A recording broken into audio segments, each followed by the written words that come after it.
Well, what a finish. Valiant effort down the stretch by the undermanned Raptors, but it's the undermanned Hawks that come away with the win. 108-103 is your final. Raptors record now 21-34 on the season. Hello, everyone, and welcome to Raptors Night Cap. Randy Urban alongside Sherman Hamilton, Paul Jones, and Jack Armstrong. And Jonesy, I'll start with you. No Kyle, no Fred, no Bembry, but Atlanta's missing 4 of their top 5 scorers. Why were they getting to the cup so easily scoring tonight? Well, look, the Raptors have had their issues defensively, and we've talked about it quite a bit. Sometimes it's at the point of attack. And when you look at the numbers of this game, sometimes the numbers lie to you. The Raptors shot a better percentage. They made more field goals. They out-rebounded Atlanta. And at that point, you look at it and you say, what's going on here? But the great equalizer, Atlanta outscoring the Raptors at one point by 7 threes, and then getting to the line and making more. They made 15. Toronto only attempted 13. So they're the little things in there. Look, I don't even know if there was a blackout in this game that Toronto usually endures. I think in that second quarter when Atlanta put up, 37, 38 points, it was the Raptors defense that didn't keep them in the game. Sometimes they get stops and they get the blackout at the other end. Tonight, I just thought consistently for most of the game, Atlanta was able to score and just kind of keep Toronto at arm's length once they built that cushion from the second quarter. Yeah, and Sherm, a lot was made coming into this season about, Atlanta's roster and how much they could score, but kind of everybody laughed about, will they be able to stop anybody? Well, they did a pretty good job for the majority of the game here tonight defensively, and they didn't have, a handful of guys. Is this team that good? Well, I think they're moving in the right direction. I mean, in terms of getting into the playoffs and what they can do in the playoffs, it's yet to be seen. And that's where you really rely on your stars like Trae Young to see what he can do and how he performs under the bright lights of the playoffs. But I mean, you look on the sideline and Nate McMillan, he is a good coach. He's a guy who's going to get everybody to buy in defensively. He's kind of got that old school mentality. He understands the new philosophies of how the game is played, but the idea of playing defense, help side, communication, being tough mentally, all those elements are what Nate McMillan brings to the sideline. So when you're coached like that and you have a young team, you can never start to insert that mentality early enough. And these guys are getting that. So we're in a wait and see mode to see what this team can eventually be in the playoffs. But there's no question they're trending in the right direction. And how can you tell? Like everybody saw today, they were missing some key players. And what did the guys around those guys do? They played hard. They got after it. They played as a team. They worked as a unit defensively. They did all the things you want guys to do when you don't have key guys around. And I tip my hat to Nate McMillan for getting these guys to play at that level. So Jack, outside of the finish and the play by Malachi Flynn, which we'll get to, and outside of Pascal having a great game, what were the Raptors lacking offensively as a unit in your mind?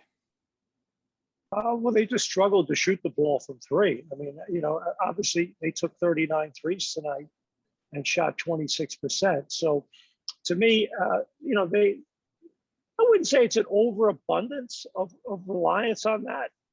I think that's what they do a lot, and a lot of times when you're a team like the Raptors and your margin error is slim, the 3 ball's got to be the great equalizer.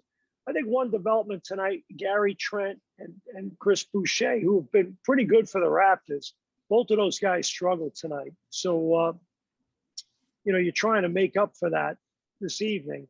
And, the positives, obviously, a guy like Khem Birch off the bench. Obviously, you mentioned Flynn and Siakam. But I really like what I'm seeing from Birch. He's a guy you don't have to run any plays for. He just plays hard. He's got a motor. And to me, I like what I see there. So in the midst of these challenges, you're still getting an opportunity to figure out a lot of things about a lot of people. Randy, but to easily answer your question, 2 words: Kyle, Fred. Go ahead, Josie.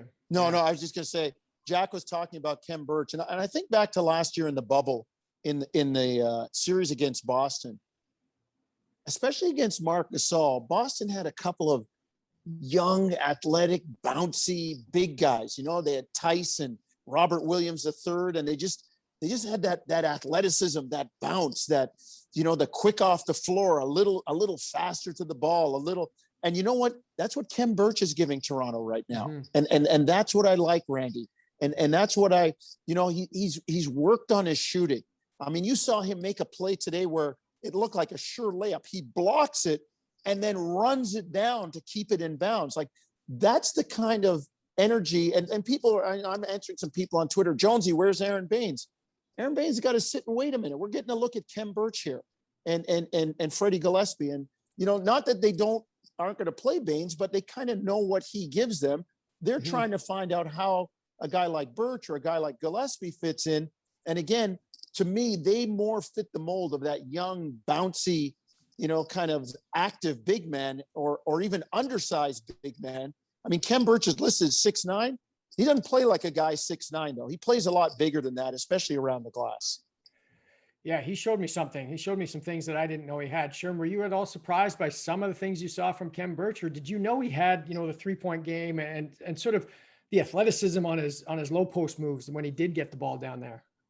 Well, I knew he was an athletic big man. I mean, all of us have seen him in Orlando and seen, you know, how active he is. He's a live body, and, you know, he's got that second effort mentality. You know, when everyone's stopped, he keeps on going. And I think that's a real special talent to have. The 3-point shot, you can tell that he's worked on it. He's at a place where he's comfortable taking it. I didn't necessarily know it was a part of his game, but I knew he had a mid-range. I knew he could hit like a 17-foot jump shot.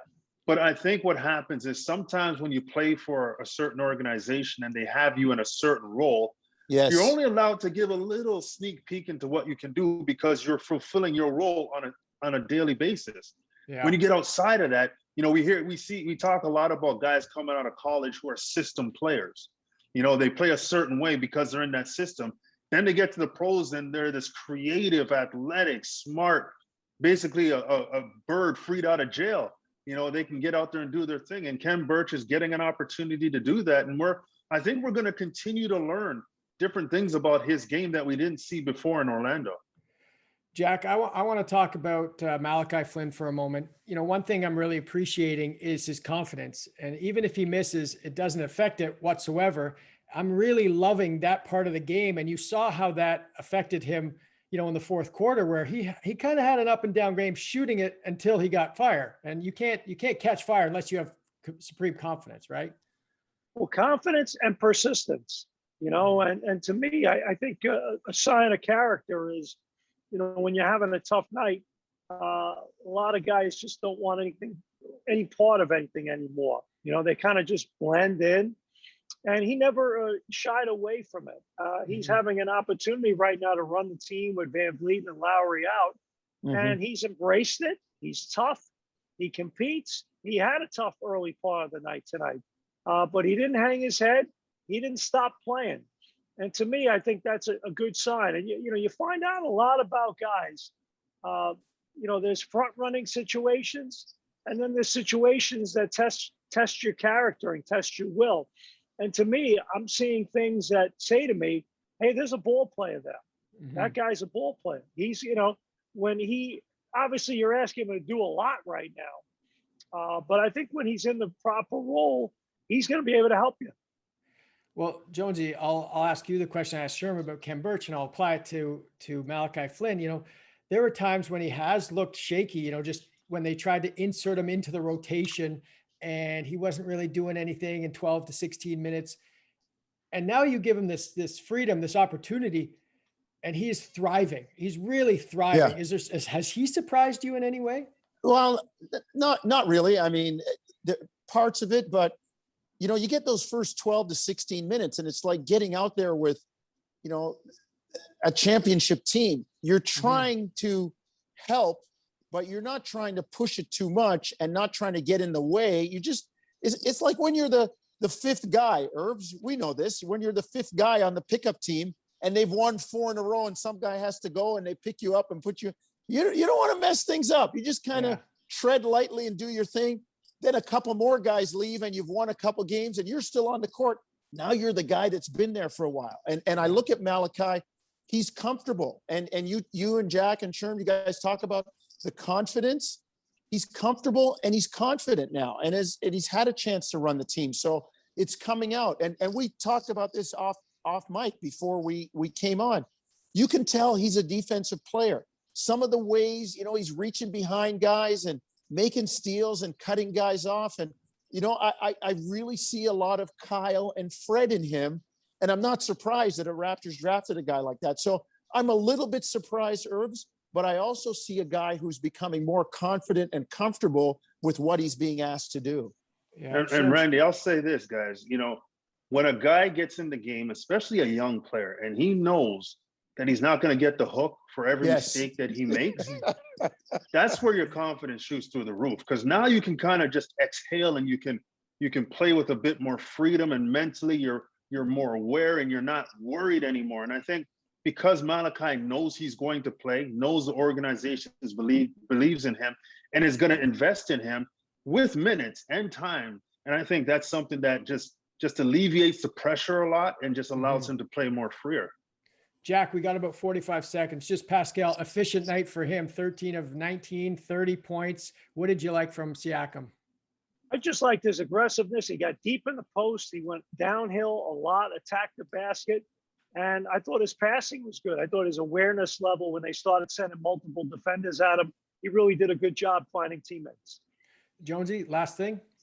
No, I was going to say, we all know what it's like when you're on the court, as Sherman was talking about, and the buzzer goes and you look to the side, like, is that for me? Am I coming out? Yeah. The confidence, you play through it, man. It is, as Sherman says, it's a great thing. Sherm definitely does not know that feeling, but I do though. I do. That's because I just started, Herbs. I just started every minute I played. That's right. All right, guys, I appreciate you doing this. Next game for the Raptors tomorrow night against the Spurs, 7:30 p.m. Eastern. See you then.